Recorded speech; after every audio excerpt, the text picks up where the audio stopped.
सनाय बेहेरगाव लाइमोन क्लाबनि गेवलां गेलेग्रा फोथाराव गाबोननिफ्राय जागायगोन 14-13 बोसोर बैसो सिंनि जोलुर बादायलायनाय हाबाफारि। सासे सिखा रुवा दाग्रा सुबुङा लहाखौ दाननानै जा बायदियै सिखानि महर होयो, बेबायदिनो गुबुन गुबुन बोसोरफोराव बड'फा गोजोरथियारि सोलायनाय मावथांखिखौ बिथा खालामना बर' हारिनि माहारियारि सिनस्रि आफाद दुलाराय बर' फरायसा आफादा जिउनि जागायजेननाय सम एबा 13 बोसोर बैसो सिंनि हौवासाफोरनि जोलुर बादायलायनायखौ बोसोरफ्रोमबो खुंबोबाय थानाय जादों।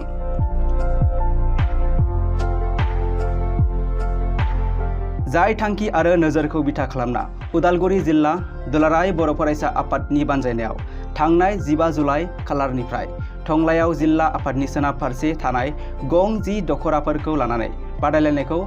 सेथि जन एबा गिबि खेबनि थाखाय बेखेवनाय जायो।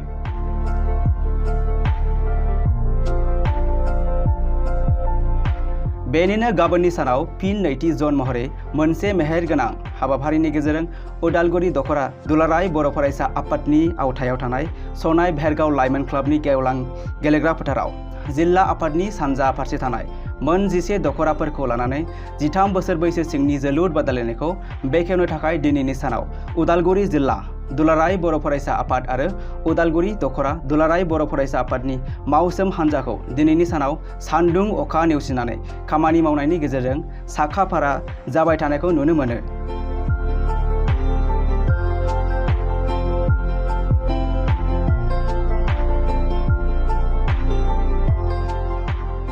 सनाय बेहेरगाव लाइमोन क्लाबनि गेवलां गेलेग्रा फोथाराव गाबोननिफ्राय जागायगोन 14-13 बोसोर बैसो सिंनि जोलुर बादायलायनाय हाबाफारि। सासे सिखा रुवा दाग्रा सुबुङा लहाखौ दाननानै जा बायदियै सिखानि महर होयो, बेबायदिनो गुबुन गुबुन बोसोरफोराव बड'फा गोजोरथियारि सोलायनाय मावथांखिखौ बिथा खालामना बर' हारिनि माहारियारि सिनस्रि आफाद दुलाराय बर' फरायसा आफादा जिउनि जागायजेननाय सम एबा 13 बोसोर बैसो सिंनि हौवासाफोरनि जोलुर बादायलायनायखौ बोसोरफ्रोमबो खुंबोबाय थानाय जादों।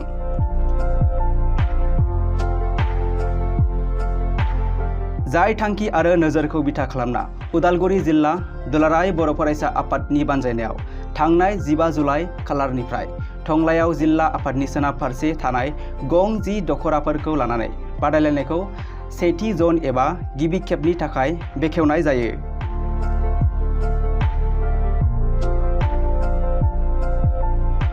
बेनिनो गाबोननि सानाव फिन नैथि जन महरै मोनसे मेहेर गोनां हाबाफारिनि गेजेरजों उदालगुरि दख'रा दुलाराय बर' फरायसा आफादनि आवथायाव थानाय सनाय बेहेरगाव लाइमोन क्लाबनि गेवलां गेलेग्रा फोथाराव जिल्ला आफादनि सानजा फारसे थानाय मोन 11 दख'राफोरखौ लानानै 13 बोसोर बैसो सिंनि जोलुर बादायलायनायखौ बेखेवनो थाखाय दिनैनि सानाव उदालगुरि जिल्ला दुलाराय बर' फरायसा आफाद आरो उदालगुरि दख'रा दुलाराय बर' फरायसा आफादनि मावसोम हान्जाखौ दिनैनि सानाव सान्दुं अखा नेवसिनानै खामानि मावनायनि गेजेरजों साखा-फारा जाबाय थानायखौ नुनो मोनो।